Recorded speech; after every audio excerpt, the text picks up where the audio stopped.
ఆంధ్రప్రదేశ్లో రాజకీయాలు వేడెక్కాయి. అటు ఆల్రెడీ వైసీపీ సమన్వయకర్తల పేరుతో అభ్యర్థులను ప్రకటించేసింది. 2 రోజుల క్రితం మనం చూసాం టీడీపీ జనసేన కూటమి ఒకే వేదిక నుంచి చంద్రబాబు, పవన్ కళ్యాణ్ తమ అభ్యర్థులను ప్రకటించారు. పవన్ కళ్యాణ్ 5 మంది పేర్లు ప్రకటిస్తే చంద్రబాబు దాదాపు 94 మంది, మొత్తం 99 మంది అభ్యర్థులు ఆ కూటమి నుంచి లిస్టు బయటకు వచ్చింది. ఆ తర్వాత మనం చూస్తున్న అసంతృప్తుల గొడవ, సీట్లు రాని వాళ్ళు చాలామంది గొడవ, వేరే పార్టీల వైపు తొంగి చూడటం, అటు నుంచి ఇటు రావటం, ఈ జంపింగ్లంతా మనం చూస్తున్నాం. నిజంగా చాలామందిలో ఈసారి ఉన్న క్వశ్చన్ ఏంటంటే, ప్రశ్న ఉత్పన్నమవుతోంది. ఎవరు ఈసారి ఆంధ్రప్రదేశ్లో ఆ సింహాసనాన్ని అధిష్ఠించబోతున్నారు? టీడీపీ జనసేన కూటమా, లేక మళ్ళా తిరిగి జగనే ఆంధ్రప్రదేశ్కు ముఖ్యమంత్రి కాబోతున్నారు? ఈ నేపథ్యంలో చాలా సర్వేలు జరుగుతున్నాయి. కానీ మనకి విజయ్ భారత్ పొలిటికల్ స్ట్రాటజీస్ ఒక సర్వే నిర్వహించింది. CEO గొట్టిపర్తి శ్రీనివాస్ గౌడ్ గారి ఆధ్వర్యంలో వాళ్ళ టీం అటు శ్రీకాకుళం నుంచి కుప్పం వరకు తమ సర్వే నిర్వహించారు. వాళ్ళ సర్వే ప్రకారం ఆంధ్రప్రదేశ్లో టీడీపీ జనసేన కూటమి అసెంబ్లీలో 110 స్థానాలు విజయావకాశాలు ఉన్నట్టు తెలుస్తోంది. వైఎస్ఆర్సీపీకి 40 స్థానాల్లో విజయావకాశాలు ఉన్నట్టు తెలుస్తోంది. టఫ్ ఫైట్ ఒక 25 స్థానాల్లో టఫ్ ఫైట్ ఉంటుందంటున్నారు. అలాగే లోక్సభ పరిధి చూస్తుంటే 18 స్థానాల్లో కూటమి జేఎస్పీ అండ్ టీడీపీ కూటమి 18 స్థానాల్లో విజయావకాశాలు ఉన్నాయి. 3 స్థానాల్లో మాత్రమే వైసీపీకి విజయావకాశాలు కనిపిస్తున్నాయి. ఒక 4 చోట్ల టఫ్ ఫైట్ కనిపిస్తోంది. అసలు ఏ ప్రాతిపదికన ఈ సర్వే చేశారు? నిజంగా ఆంధ్రప్రదేశ్ ప్రజలు మార్పు కోరుకుంటున్నారా? కోస్తాంధ్రలో ఏ విధంగా ఉంది, ఉత్తరాంధ్రలో ఏ విధంగా ఉంది, రాయలసీమలో ఓటర్ నాడి ఏ విధంగా ఉందో మనం గొట్టిపర్తి శ్రీనివాస్ గౌడ్ మనతో పాటు న్యూస్ 360 స్టూడియోలో ఉన్నారు. ఆయనతో మాట్లాడదాం లైవ్లోనే. ఏ ఏరియాలో, ఏ లోక్సభ పరిధిలో ఎవరికి ఎన్ని సీట్లు వస్తాయో సార్ మాటలోనే కదా. నమస్కారం శ్రీనివాస్ గౌడ్ గారు. నమస్కారం అండి శ్రీనివాస్ సార్, ఇప్పుడు నేను చెప్పిందంతా విన్నారు.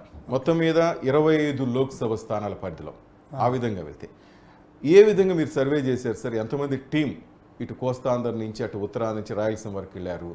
ఏ ప్రాతిపదికన మీరు సర్వే చేశారు? మొత్తం అన్ని ప్రాంతాలలో సర్వే జరిగింది. చాలా డీటెయిల్డ్ సర్వే. మళ్ళీ నెక్స్ట్ అంటే అలయన్స్లు అయిపోయినాక, క్యాండిడేట్లు డిసైడ్ అయినాక కూడా మళ్ళీ ఒక సర్వే నడుస్తుంది. ఓకే, ఇప్పుడు ఇది చేసిన సర్వే ప్రకారం అయితే మనం డీటెయిల్డ్ సర్వే చేయడం జరిగింది.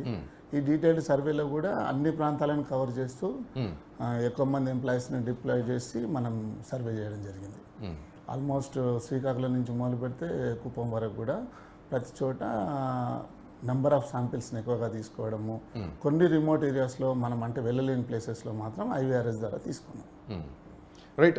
పబ్లిక్ ఒపీనియన్ ఏ విధంగా కనిపిస్తుంది సార్? ఎక్కువగా పబ్లిక్లో చాలా మందిలో కూడా ఏంటంటే వైఎస్ఆర్సీపీ ప్రభుత్వం పైన వ్యతిరేకత కనబడ్డది చాలా చోట్ల. ప్రధానంగా ఏంటంటే ధరల పెరుగుదల ఒకటి, నిరుద్యోగం ఒకటి.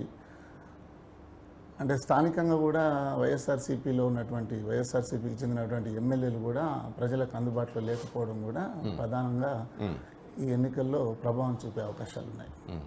అంటే టీడీపీకి ఏ అంశాలు అనుకూలంగా కనిపిస్తున్నాయి సార్ మీ సర్వేలో? టీడీపీ జనసేన కూటమికి అనుకూల అంశాల కంటే కూడా వైఎస్ఆర్సీపీ చేసినటువంటి తప్పిదాలే వారికి బలంగా మారే అవకాశాలు ఉన్నాయి.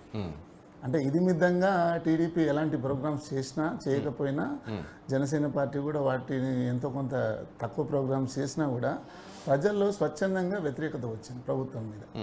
ఆ వ్యతిరేకతనే ఈరోజు తెలుగుదేశం పార్టీకి, జనసేన పార్టీకి వరంగా మారబోతుంది. అంటే ఈ సర్వేలో తేలినటువంటి అంశాలు ఇవి. ఓకే, చంద్రబాబు జైలుకి వెళ్ళటం, ఈ సింపతి ఏమైనా ఈ ఓటర్లో కనిపించిందా సార్? యాడ్ అయిందండి అది. ఎందుకంటే చంద్రబాబు నాయుడిని అరెస్ట్ చేయడము, బేస్లెస్గా అరెస్ట్ చేశారనేటువంటిది ప్రజల్లో బాగా నాటుకుపోయింది. ఓకే, ఎలా అంటే ఎలాంటి ఆధారాలు లేకుండానే అరెస్ట్ చేశారనేటువంటిది. ఎందుకంటే 50 రోజుల్లో మనం చూస్తున్నాం ఎన్నో టీవీ డిబేట్లలో కానీ ప్రతి చోట్ల ఆందోళన జరిగే చోట్ల అన్ని వైపుల నుంచి కూడా అన్ని సెక్టార్ల ప్రజలు కూడా స్వచ్ఛందంగా తరలి వచ్చి ధర్నాలు, రాస్తారోకలు చేసేటువంటి పరిస్థితులలో ఇంకా ఎక్కువ సానుభూతి క్రియేట్ అయింది. అది తెలుగుదేశం పార్టీకి పెచ్చింగ్ అని చెప్పుకోవచ్చు. మరి ఈ లబ్ధిదారులు అంటే జగన్మోహన్ రెడ్డి కానీ, ఆయన టీం కానీ, ఆ పార్టీ కానీ, మేము ఇన్ని పథకాలు అమలు చేశాం, ప్రతి ఇంటికి గడప గడపకు మా పథకాలు చేరువయ్యాయి సో అనేసి ఆ లబ్ధిదారుల మీద వీళ్ళు ఆశ పెట్టుకున్నారు సార్. మరి లబ్ధిదారులు కానీ వాళ్ళంతా ఏ విధంగా ఉన్నారు సార్? ఇప్పుడు గతంలో కూడా మనము తెలంగాణలో జరిగిన ఎన్నికల్లో కూడా టీఆర్ఎస్ పార్టీ, బీఆర్ఎస్ పార్టీ మాకు కూడా సాలిడ్ ఓటు బ్యాంక్ ఉంది, మాకు కూడా 1.5 కోటి మంది లబ్ధిదారులు ఉన్నారు, బెనిఫిషరీస్ ఉన్నారు, వివిధ ప్రభుత్వ దళిత బంధు పథకాల రైతు బంధు అని చెప్పుకొచ్చారు. సో మాకు వాటి ద్వారా పెన్షనర్లు కావచ్చు, రైతు బంధు, రైతు బీమా స్కీములు కావచ్చు, ఇంకా డిఫరెంట్ స్కీమ్స్ ద్వారా మాకు సాలిడ్ ఓటు బ్యాంక్ ఉంది అని చెప్పేసి అనుకున్నారు.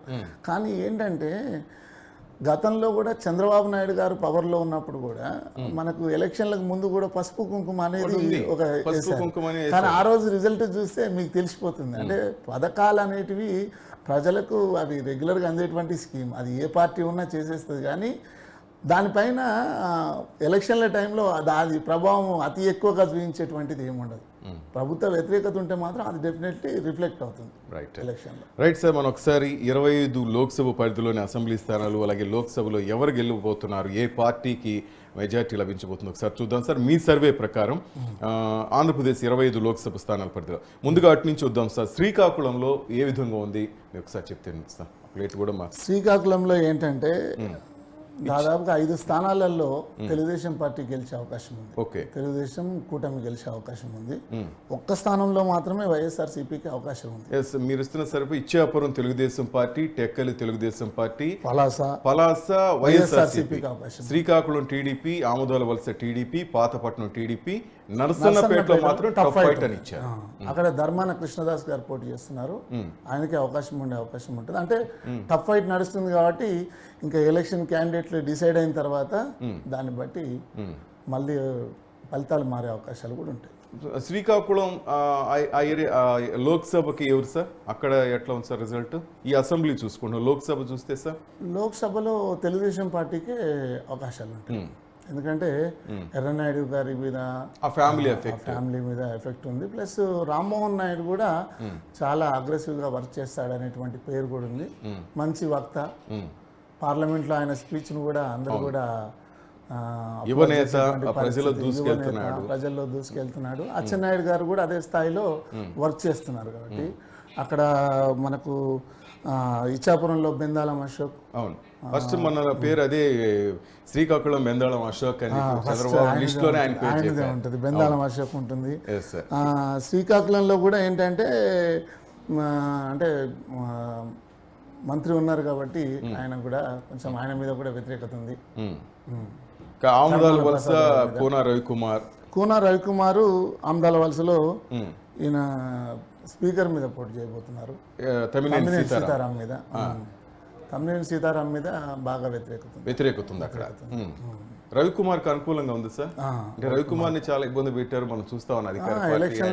కొంత మధ్యలో ఆయన అజ్ఞాతంలో ఉండటం ఇట్లా ఉన్నది. అంటే తప్ప అంటే ఆయన కూడా అంటే ఫైట్ వీళ్ళతోటి ఇక తట్టుకోలేక అజ్ఞాతంలోకి వెళ్ళినట్టే. కానీ సానుకూల ఫలితాలే రావచ్చు. కానీ స్పీకర్ చాలా పనులు చేస్తున్నారు కదా సార్. తమ్మినేని సీతారాంకి అంత వ్యతిరేకత ఏంటి సార్ అక్కడ ప్రజల్లో? ఆయన అనుచర వర్గం, ఈయన ప్రత్యక్ష రాజకీయాల్లో లేకపోవడం వల్ల ఆయన అనుచర వర్గము పైన వ్యతిరేకత ఉంది. ఓకే, ఆ ఏరియాలంతా వాళ్ళదే హవా, అది ఎఫెక్ట్ స్పీకర్ మీద ఎఫెక్ట్ పడుతుంది. ఓకే, అది ప్రతి కాన్స్టిట్యున్సీలో కనుక అనుచర వర్గం చాలా అగ్రెసివ్ గా ప్రజలను ఇబ్బంది పెట్టిన ప్రతి చోట కూడా ప్రతికూల ఫలితాలు వస్తాయి. ఈ ఆమదాల వలస కాన్స్టిట్యున్సీలో కూడా అదే పరిస్థితి. ఇక పాతపట్నం సార్, పాతపట్నం కూడా టీడీపీలోనే ఫేవరే ఉంటుంది. ఇంకా ప్రకటించలేదు కానీ పాతపట్నం టీడీపీకి ఎవరిని ఇది మనం క్యాండిడేట్లను డిసైడ్ చేయకముందు జరిగింది సర్వే. ఇది అది 7వ తేదీ మీరు చేసిన సర్వే. ఇది నిన్న వచ్చిన లిస్ట్ 99 మెంబర్స్. అంటే మోస్ట్లీ అప్పటి ఫలితాలే ఇప్పుడు కూడా వచ్చే అవకాశాలు ఉంటాయి. ఏమైనా మార్పులు జరిగితే ఎలక్షన్లకు ముందు ఒక నెల రోజుల ముందు జరిగేటువంటి సర్వేలో తెలుస్తుంది మనకు. అంటే ఇప్పుడు 25 నియోజకవర్గాలలో టఫ్ ఫైట్ ఉంటుందని ఏదైతే చెప్పామో అందులో కూడా 10 నుంచి 15 స్థానాలలో తెలుగుదేశం పార్టీకి ఎడ్జ్ ఉంది. ఓకే, అప్పుడు జరిగేటువంటి పరిణామాలను బట్టి ఒకవేళ సమీకరణాలు మారితే, ఈ పొత్తులు వీటి సమీకరణాలు ఏమన్నా మారితే డిస్టర్బ్ అవుతుంది. కానీ మోస్ట్లీ తెలుగుదేశం పార్టీకి, తెలుగుదేశం జనసేన కూటమికి అందులో కూడా ఎక్కువ సీట్లు గెలుచుకున్నారు. నరసన్నపేటలోనే టఫ్ ఫైట్ అంటారు. నరసన్నపేటలో ఉన్నారు ఇద్దరు మధ్య. అవునండి. ధర్మాన కృష్ణదాస్ గారు పోటీ చేసే అవకాశం ఉంది వైఎస్ఆర్సీపీ నుంచి. ఇంకా టీడీపీ క్యాండిడేట్ ఇంకా ప్రకటించలేదు కాబట్టి అక్కడ ఆల్రెడీ ఆయన ఒకసారి ఉప ముఖ్యమంత్రిగా, అలాగే మినిస్టర్గా పోటీ మినిస్టర్ పోస్ట్ కూడా తీసుకుని ఆయన చేశారు కాబట్టి అక్కడ కొంచెం అట్లా రైట్. మొత్తం మీద శ్రీకాకుళం లోక్సభ పరిధిలో Ichchapuram Telugu Desam party, Tekkali Telugu Desam party, Srikakulam Telugu Desam party, Amadalavalasa Telugu Desam party, Pathapatnam Telugu Desam party, పలాసలో వైఎస్ఆర్సీపీ కంప్లీట్. అక్కడ పలాస జనసేన పార్టీకి ఇస్తారా టీడీపీ పార్టీకి ఇస్తారా అనే కన్ఫ్యూజన్ లో ఉంది. అక్కడ గౌతు శిరీష వర్క్ చేస్తున్నారు, చాలా కష్టపడుతున్నారు, గౌతు శివాజీ డాటర్. మేబీ అంటే టికెట్స్ కన్ఫర్మ్ అయిన తర్వాత ఏమన్నా చేంజెస్ మార్పులు జరిగే అవకాశం. ప్రెసెంట్ అయితే పలాస ఒకటే శ్రీకాకుళం లోక్సభ పరిధిలో వైసీపీకి స్పష్టమైన మెజారిటీ వచ్చేది. అండ్ నర్సన్నపేట టఫ్ ఫైట్, రెండు పార్టీల మధ్య దోబుచ్చులాడుతూ ఉంది.